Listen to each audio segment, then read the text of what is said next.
Emma had always been a light sleeper, but lately her nights were plagued with a new kind of terror.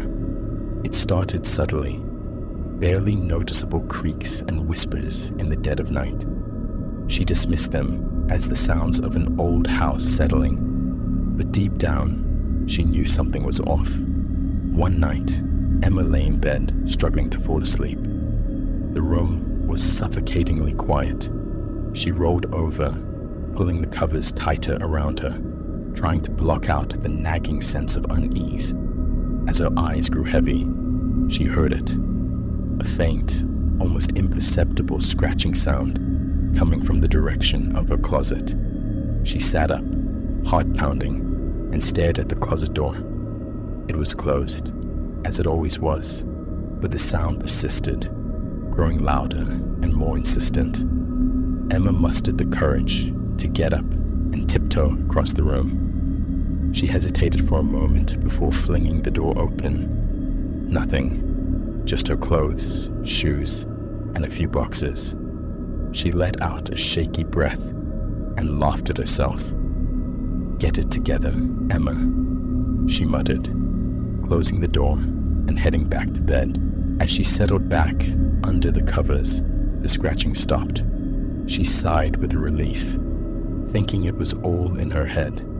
But then, a cold, unnatural breeze swept across her face. Emma's eyes snapped open. The room was dark, but she could make out a faint figure standing at the foot of her bed. She froze, unable to move or scream. The figure was tall and shadowy, with long, spindly fingers that reached out toward her. Emma's heart raced as she tried to convince herself it was just a trick of the light. But the figure began to move, slowly crawling onto the bed, its weight pressing down on the mattress. Panic surged through her. She tried to scream, but no sound came out. The figure was now inches away from her face, its breath cold and fetid. "Help me," it whispered, in a voice that sounded both ancient and sorrowful. Emma bolted upright, gasping for air. The room was empty, the figure gone. She looked around wildly, but there was no trace of the intruder. She turned on every light in the room and stayed awake, too terrified to sleep. The next morning, Emma was exhausted but determined to find out what was happening. She researched the history of her house and discovered that a previous owner had mysteriously disappeared, leaving behind only a cryptic message scratched into the closet wall. "He comes at night." Emma couldn't bring herself to sleep in her room that night. She stayed with a friend, but the terror followed her. Each night, the shadowy figure appeared, growing more menacing. Desperate, she contacted a paranormal expert who confirmed her worst fears. A restless spirit was attached to her. With the expert's help, Emma performed a ritual to cleanse her home. For a while, the disturbances ceased, and she finally found some peace. But every now and then, in the stillness of the night, she would hear that faint scratching, and a shiver would run down her spine, reminding her that some horrors never truly leave. Tom and Sarah had just bought their dream home, an old Victorian house on the outskirts of town. It needed some work, but they were excited to fix it up and make it their own. The first few weeks were blissful, filled with painting, decorating, and dreaming about their future. But then the whispers began. It started with faint, unintelligible murmurs that seemed to come from the walls. At first, Tom and Sarah thought it was just the house settling, or the wind outside.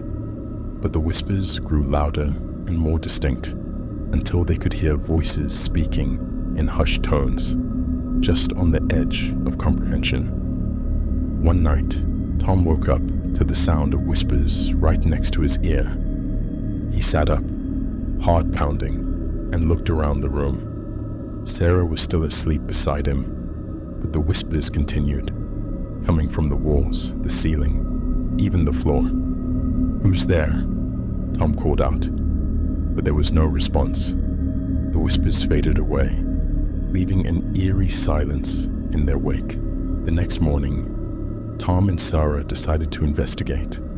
They searched the house, looking for any explanation for the voices.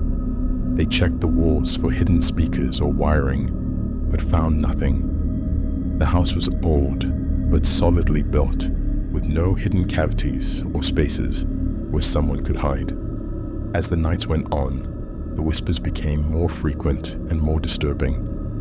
Tom and Sarah began to hear snippets of conversations, angry voices arguing, sobbing, and cries for help. Sleep became impossible, and they grew increasingly desperate and afraid. One night, Sarah decided to record the whispers, hoping to find some clue about their origin. She set up a tape recorder in their bedroom and let it run overnight. The next morning, they played back the tape and listened in horror as the whispers filled the room. But then, something even more chilling happened. As they listened to the tape, they heard their own names being spoken over and over again in a voice that was not their own. "Tom, Sarah, get out, get out." Panicked, they contacted a paranormal expert who conducted an investigation and revealed the dark history of the house. Decades ago, it had been the site of brutal murder-suicide. A man had killed his wife and children before taking his own life. Their spirits, trapped and tormented, were likely the source of the whispers. The expert performed a cleansing ritual, but it was clear that the spirits were deeply rooted in the house. Tom and Sarah made the difficult decision to move out, leaving their dream home behind.